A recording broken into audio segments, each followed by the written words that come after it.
So, if you like to eat seafood and fresh dairy products like me, and you're more into the niche tourist areas and beautiful scenery, I 100% recommend that you keep watching for tips on what to do in Central Hokkaido.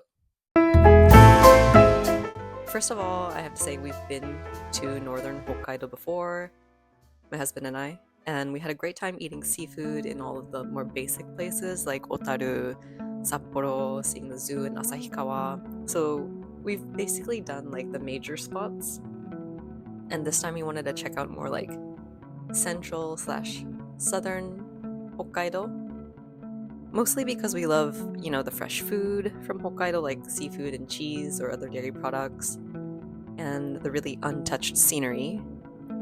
And also, we've been kind of like recently more into the history of the ancient civilizations, like the Jomon era and the not so ancient indigenous Ainu culture. My husband has been watching this anime called Golden Kamuy, so that's kind of another reason he's been really like hot and bothered by Hokkaido. Anyway, long story short, Golden Week was approaching, so we thought it was a good opportunity to take a long vacation and also bring our dog with us this time and go on a long camping trip and slash road trip via ferry. Next, I want to talk about the route and also the areas that we stopped by and how to get there. So like I mentioned, we went by ferry, so we drove from Tokyo to Ibaraki.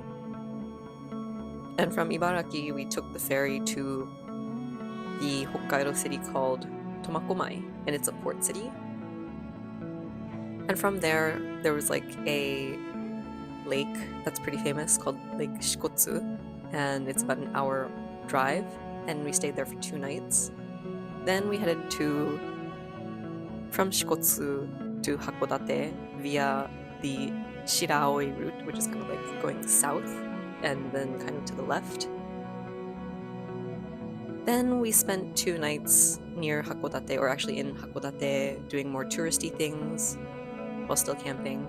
And then from there we left to kind of like trail backwards so we could catch the ferry. But basically we took kind of like from Hakodate, we kind of slid to the left side of Hakodate and kind of drove along the coast back.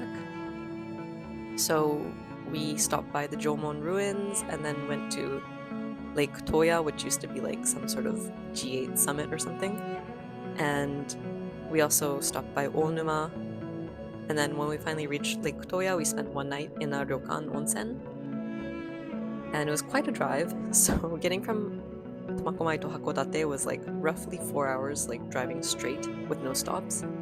So if you rent a car, I would really recommend that you have someone you can switch off driving with, or maybe even stop at a hotel before getting there, because I felt like the 4 hours on the road that we drove, it's like a really long route with basically just one lane. It's like a 1-lane highway, and it's really hard to pass people on it because there will be like an occasional shoulder that they allow you to pass for like a couple kilometers, and then like it goes back to being 1 lane. So it's very exhausting, and it's all like a straight shot, so it's very easy to get tired.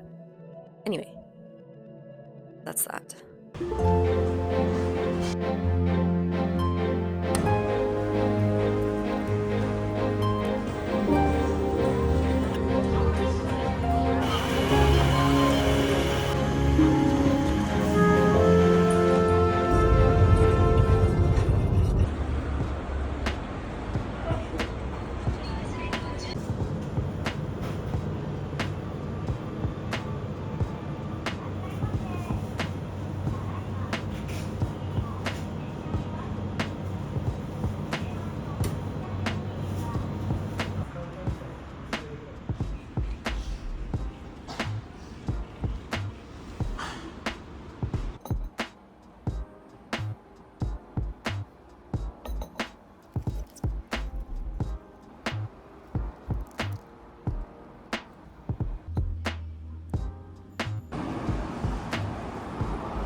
So just a quick update. We finally made it to Hokkaido and we got off the ferry and took a quick coffee break just to reorient ourselves. The ferry was pretty long. Like the trip was, I think, we left our house originally around 1:30 and we finally got off the ferry physically. Like we had to wait in line for a while until we could leave with our car, and that took, I think, around 2 p.m. was when we finally left, so almost 24 hours. So next we're going to go to a supermarket and then finally go to our campsite, which I'm very excited. I'm sure the location is going to be beautiful because it's Hokkaido and I feel like it's fairly untouched, so we'll see.